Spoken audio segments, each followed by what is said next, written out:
Buenos días, damas y caballeros. Tengo que decirles que para mí es un honor y un privilegio el poder estar esta mañana en este foro de promoción democrática continental, abordando además un tema, a mi juicio, tan enormemente importante como es el de la semántica y el uso del lenguaje.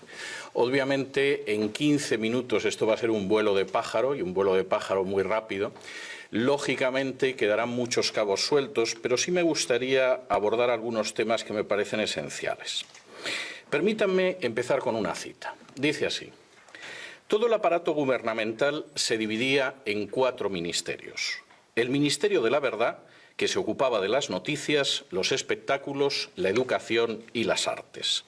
El Ministerio de la Paz, encargado de las cuestiones relacionadas con la guerra. El Ministerio del Amor, que se ocupaba de mantener la ley y el orden. Y el Ministerio de la Abundancia, que era el responsable de los asuntos económicos.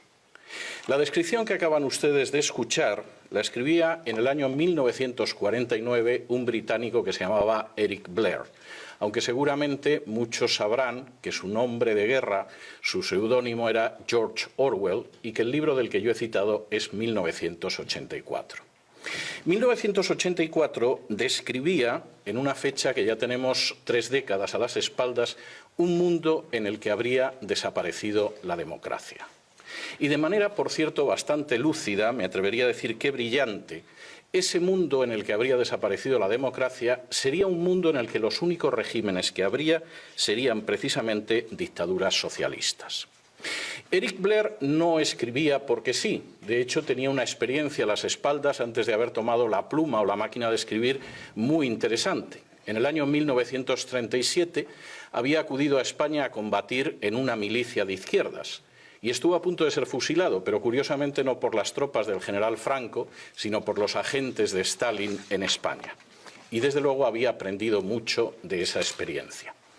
No solamente eso, Eric Blair además describía como la gran amenaza para la democracia que todavía existía en 1949, la creación de sistemas socialistas que tendrían fundamentalmente 3 características. El primero, la escasez. La segunda, el gobierno ejercido mediante una oligarquía que sería imposible de desplazar del poder. Y la tercera, la manipulación del lenguaje. La manipulación del lenguaje iba a ser tan importante que sobre todo iría hacia los sentimientos y que además se serviría de poderosos aparatos mediáticos. En esto, como en muchas otras cosas, hay que decir que Orwell fue profético. No solamente fue profético, yo tendría que decir que si en estos momentos existe una amenaza en Hispanoamérica para la persistencia de las democracias, es precisamente la de regímenes de ese tipo. Regímenes de carácter socialista, en los que abunda la escasez económica, en la que el gobierno está formado por una oligarquía que no tiene la menor intención de verse desplazada del poder y en el que se utiliza una forma de lenguaje, el double talk que decía Orwell, ese lenguaje doble, que únicamente es la mentira. De manera bastante reveladora, y creo que esto es para reflexionarlo continuamente, el socialismo totalitario no desapareció en 1991 con el colapso de la Unión Soviética. Todo lo contrario, ha mutado. Y esa mutación, además, está siendo especialmente peligrosa, y me alegro de que se mencionara el Foro de Sao Paulo, porque este es uno de los aspectos que a veces se pasa por alto, pero es enormemente relevante. Ha mutado con visos de extenderse, sobre todo en países que sociológicamente son católicos, y esto por una serie de razones. De manera bien reveladora, la base de esa expansión, la base de esa amenaza para la democracia, amenaza real, insisto, y en proceso de crecimiento, aguanta sobre 3 manipulaciones del lenguaje. Y son 3 manipulaciones del lenguaje absolutamente orwellianas. La primera, la guerra es la paz. Esa es una antigua historia, una antigua propaganda que viene de la Unión Soviética. El pacifismo era absolutamente soviético, aunque invadieran Hungría en 1956 o Checoslovaquia en 1967, y el pacifismo era una gran arma, sobre todo si no era pacifismo real, sino un pacifismo que sirviera para desarmar a las democracias. Estos nuevos socialismos que son nada más que mutaciones del antiguo socialismo, no solo pretenden ser pacifistas, sino enfrentarse con los enemigos de la paz, que por definición son Estados Unidos y sus democracias aliadas. La paz se enfrenta con la guerra de acuerdo con esa manipulación del lenguaje. Y eso es algo que se puede contemplar en cualquiera de estos regímenes y, curiosamente, además mostrando que nunca se ha podido utilizar la mentira de una manera más desvergonzada. En Cuba, el ejército sigue teniendo un papel fundamental que no tiene en ninguna democracia. Es más, es columna vertebral de la perpetuación de la dictadura de los hermanos Castro. En Venezuela, el ejército es absolutamente esencial para mantener el régimen chavista. En Nicaragua, el poder sigue siendo ejercido con la alianza de unas fuerzas armadas absolutamente politizadas y que no sirven a los ciudadanos sino a una oligarquía de izquierdas. Y por si esto fuera poco y quedara alguna duda de que efectivamente la guerra es la paz, de acuerdo con esta mentira orwelliana, incluso se traban alianzas internacionales con regímenes que nada tienen que ver con la realidad de Hispanoamérica, como es el régimen de los ayatolás en Irán. Y añadan ustedes a esa ausencia de paz de los que pretenden predicar la paz contra el belicista Estados Unidos, la violencia oficiosa que va de los piqueteros argentinos a las manifestaciones de repudio cubanas o las milicias chavistas, por citar solo algunos de los ejemplos.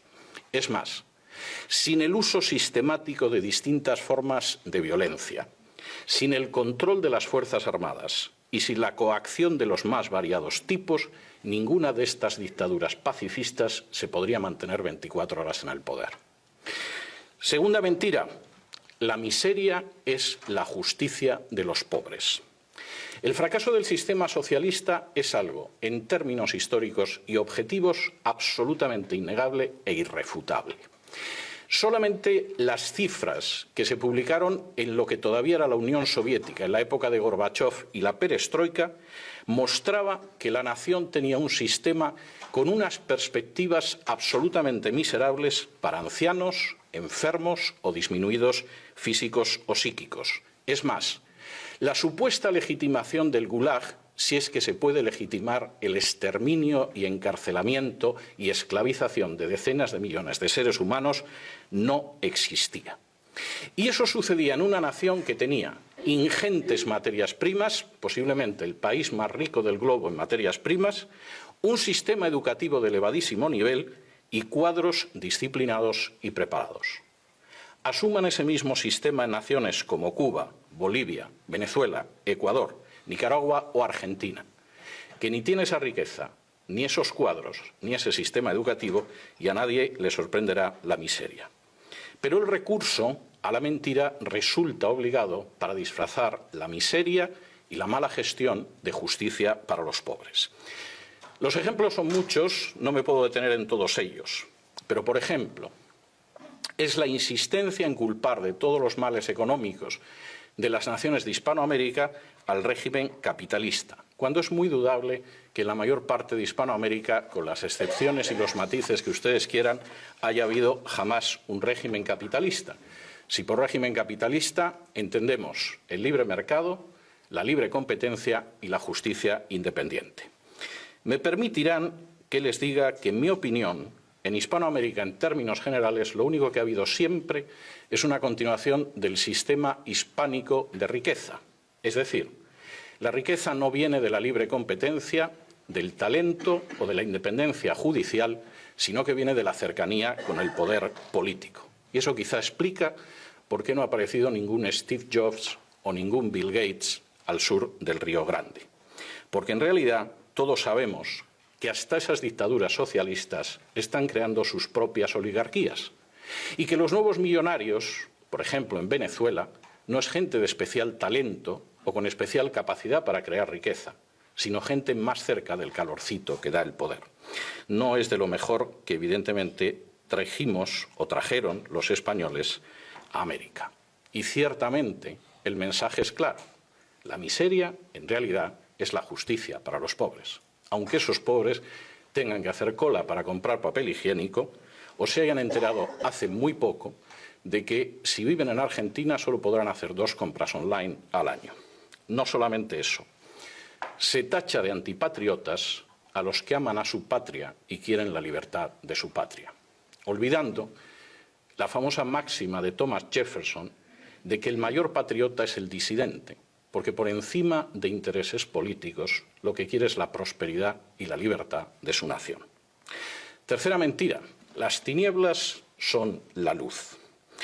El impacto de estos sistemas debe muchísimo, aparte de al poderoso aparato de propaganda y, por supuesto, al respaldo internacional, al hecho de que hay una tierra de cultivo que es especialmente favorable. Naciones que han sido maceradas desde hace décadas con conceptos y términos como la opción preferencial por los pobres, o el asistencialismo, o el recelo hacia la economía de mercado, que han padecido, permítanme que utilice ese verbo, la teología de la liberación, eran cultivo abonado para que en un momento determinado creciera la planta siniestra del socialismo totalitario. Y esto era claro ya en los años 70.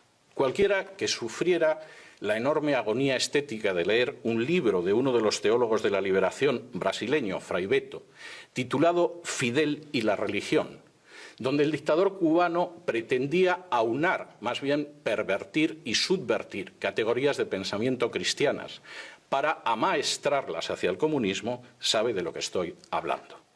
Y cuando los hermanos Boff, posiblemente los teólogos más importantes de la liberación, decían que su base de trabajo era la Biblia, pero su instrumento de análisis era el marxismo, desde luego no estaban hablando por hablar.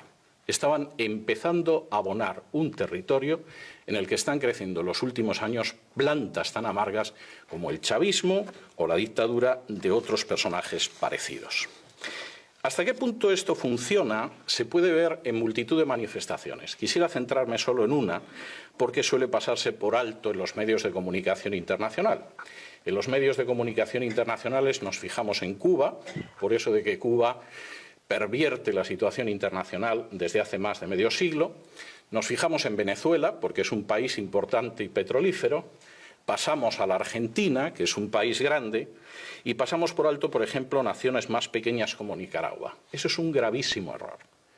Nicaragua lleva más de 40 años siendo el tubo de ensayo de las experiencias socialistas totalitarias en el subcontinente. La esposa del actual presidente de Nicaragua, el comandante sandinista Daniel Ortega, es auténticamente un paradigma de lo que cabe esperar de las estrategias del Foro de Sao Paulo. Rosario Murillo puede ser al mismo tiempo bruja y llevar entre 15 y 20 anillos en los dedos, generalmente de turquesa, porque al parecer eso evita la mala onda de los enemigos del pueblo, que por supuesto son los que no son sandinistas y aman la libertad.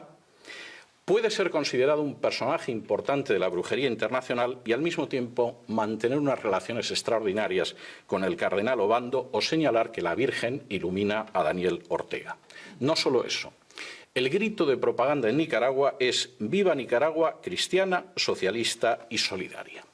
Y presentando al cardenal Obando, antiguo disidente y yo diría que enemigo valiente del régimen sandinista, Rosario Murillo decía lo siguiente: «Te tenemos aquí para invocar al Altísimo, al Todopoderoso, al Gran Espíritu, al Supremo Hacedor, a la fuerza que nos mueve desde la vida hacia la vida, con nosotros en esta Plaza de la Fe San Juan Pablo II, su eminencia reverendísima Cardenal Miguel Obando y Bravo». Para añadir a continuación, puro Foro de Sao Paulo: «Cardenal Miguel, eres esa luz de esperanza y fe, viva el cardenal, nuestro amigo fiel». Y por supuesto en Nicaragua la revolución se llama la Revolución del Amor. Rosario Murillo dice que empuñan las armas del amor y, por si fuera poco, para terminarlo de arreglar, es habitual en los medios de comunicación que veamos al comandante yendo a misa. Parece que eso no está influyendo mucho en sus hábitos políticos. Que todo esto se parezca algo a lo contenido en las páginas de la Biblia es dudoso, pero que resulta efectivo políticamente esa perversión del lenguaje es absolutamente imposible de negar. Quizá, a fin de cuentas, como escribía Pablo de Tarso, a Satanás no le cuesta mucho convertirse en ángel de luz. Quizá, y concluyo, esta tarea, la tarea de mostrar la falsedad del lenguaje, la utilización de la mentira, la perversión de valores queridos para millones de personas vaya a ser la tarea más relevante de nuestro tiempo. Porque implica identificar primero y denunciar y combatir después cómo detrás de los cacareos en favor de la paz se plantan las semillas de la violencia y de la sangre. Cómo detrás de las proclamas de justicia para los parias de la tierra se agazapa un futuro de escasez, de pobreza y de miseria. Y cómo detrás de las apelaciones más nobles del ser humano, como la de justicia, no hay sino una ansia de poder dispuesta a pactar con cualquier instancia para mantenerse despóticamente. Habría quizá que ir desgranando la realidad para descubrir, como dice un refrán de mi tierra natal, que muchas veces detrás de la cruz quien se agazapa es el diablo. Pero hay que hacerlo con una finalidad, y es la de que el futuro de esos pueblos que amamos y que compartimos una herencia común puedan conocer al final y a la postre los frutos más deseables de la democracia: la prosperidad, la paz y la libertad. Y para esa tarea resulta indispensable el distinguir lo verdadero de lo falso, lo real de lo propagandístico y lo auténtico de lo ficticio. Habrá que asumir, como decía una de las personas que me ha precedido en el uso de la palabra, que al final existe una enorme carga de realidad en esa máxima de Jesús que afirmaba: conoceréis la verdad y la verdad os hará libres, porque si os dejáis llevar por la mentira, solo podréis aspirar a ser esclavos. Muchas gracias.